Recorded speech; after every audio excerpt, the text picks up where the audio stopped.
Welcome to the Deep Dive AI Brief, episode 307.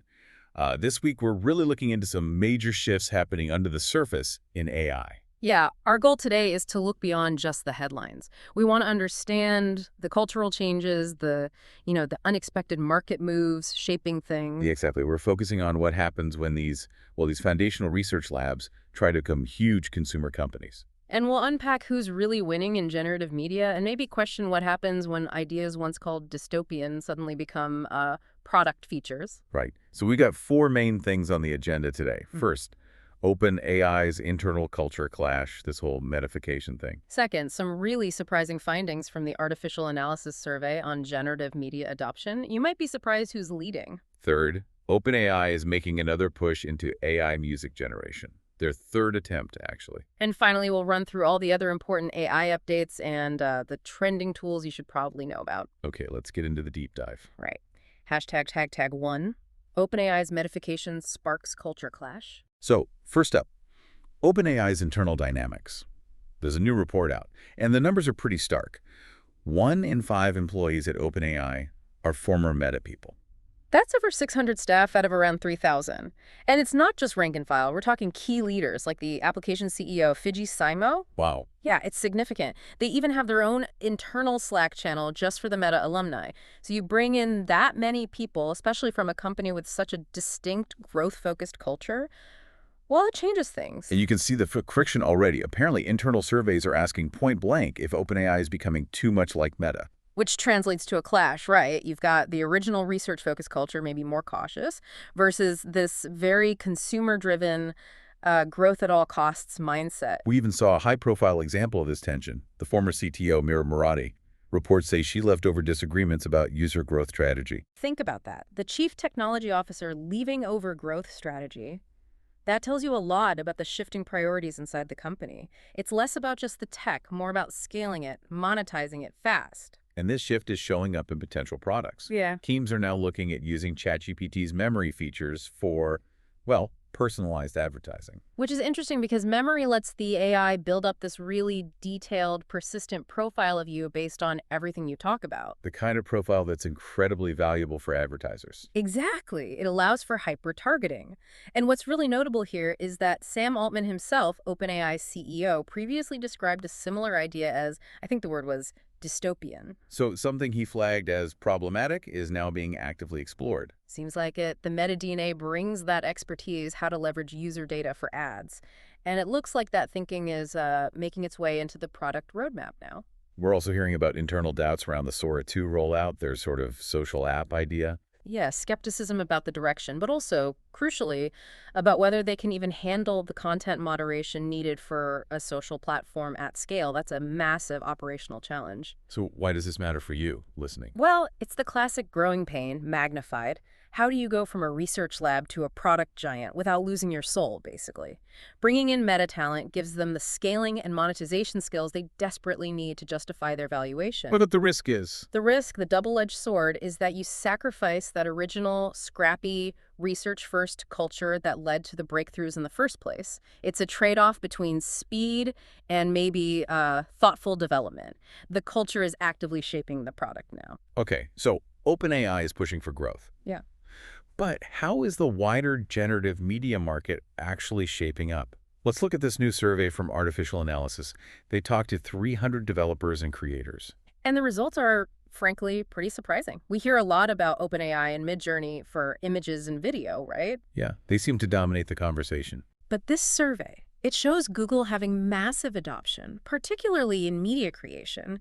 Google's Gemini model, used by 74% of the people surveyed for AI images. 74%, that's huge. What about video? Even more dominant there, Google's VO model was used by 69% of video creators, way ahead of the others. So Google's tools might be less hyped sometimes, but they're getting used. Seems like it. Right. Especially when you look at adoption rates. Personal creators are all over image tools, 89% adoption. Video is lower, 58%, but it's climbing really fast. Now, for anyone listening who works in enterprise, this next part is key, the ROI. 65% of organizations got a positive return on investment from AI media projects within just 1 year. Within 12 months. And get this, 34%, over a third, are already profitable from these initiatives. That's not just saving money, it's making money. Fast content creation, personalization, it's working. But does this mean everyone should just jump to Google? What drives the choice? Ugh, that's where it gets nuanced. The survey found a clear split. Personal users. They mostly care about the absolute best quality model. 76% said that was their top factor. They want the coolest image, basically. Pretty much. Enterprises, though, they prioritize cost reduction. 57% said that was key. And that's likely where Google is winning. Maybe not always the absolute bleeding edge in pure quality, but strong enough, integrated well, and crucially, cost-effective at scale. So for businesses watching the bottom line, Google's approach seems to be hitting the mark. The ROI numbers certainly suggest that. It's that balance of quality, cost, and integration. ###3. OpenAI's AI models for music generation. Okay, staying with market competition, let's talk music. OpenAI is trying again here. This is what, their third major effort to build AI music generation models? Yeah, third time's the charm, maybe. They're definitely positioning themselves against the specialists like Suno and Udio, who've gained a lot of ground. What's different this time? Why might this attempt work when others didn't quite hit? Well, music is incredibly complex for AI. It's not just melody. It's rhythm, harmony, different instruments, timing, structure, all happening at once. Getting that right is hard. So the data challenge is bigger than for text or images. Much bigger. And their approach this time seems focused on getting really good training data. They're actually working with students from Juilliard, the famous music school. Juilliard. To do what? To meticulously annotate musical scores. Not just labeling genre, but tagging specific instruments, tempo changes, dynamics, stylistic details. Creating that kind of high-fidelity, human-labeled data is probably essential for generating truly convincing AI music. Okay, so better data. What are the intended uses? The basics are still text a song, type a prompt, get a song, but the bigger play seems to be more professional applications. Things like layering instrumental tracks onto existing vocals or generating custom soundtracks that perfectly fit video content. And the money comes from... Advertising agencies look like a prime target based on internal discussions. Imagine being able to instantly create jingles or soundtracks that match the exact mood and timing of an ad campaign. That kind of speed and customization is huge for creatives. It fits their broader strategy then, the everything AI approach. Absolutely. If they can crack this, they can offer a decent AI music tool directly within ChatGPT to its, nearly 1 billion users. That massive distribution advantage could seriously disrupt competitors like Suno or Udio, even if their tech isn't necessarily better at launch. It's about access. #tag everything else in AI today. All right, let's quickly cover some other key updates happening across the AI landscape right now. Google's been busy. They added something called vibe coding to AI Studio. Lets you build multimodal AI apps just using simple text prompts. Less actual coding needed. Sort of like telling the AI the vibe you want for the app. Kind of, yeah. Makes it faster. They also rolled out Google Earth AI using satellite images and AI to help track environmental stuff like floods and wildfires. Useful. Elsewhere, Mistral AI launched its own AI studio. Right. This one's aimed at helping businesses take their AI projects from prototype to full production, with tools for testing and tracking performance using Mistral's open source models. There was also that interesting study about AI personalities. Yeah, from Anthropic and Thinking Machines. They found models have tendencies. Claude leans towards ethics and safety, Gemini towards emotional depth, and OpenAI's models often prioritize just getting the task done efficiently. Huh. And big companies are definitely using this stuff. Mondelez, the Oreo people. They're partnering with Accenture, using AI to slash marketing content costs by 30–50%.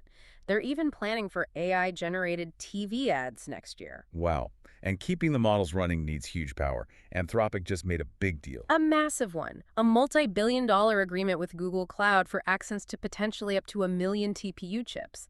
That's serious compute power for training their models. Finally, Meta's added more AI tools into Instagram. Yep, right in stories. Users can now restyle photos, edit things, remove objects from pictures and videos directly inside the app, making complex editing much more accessible.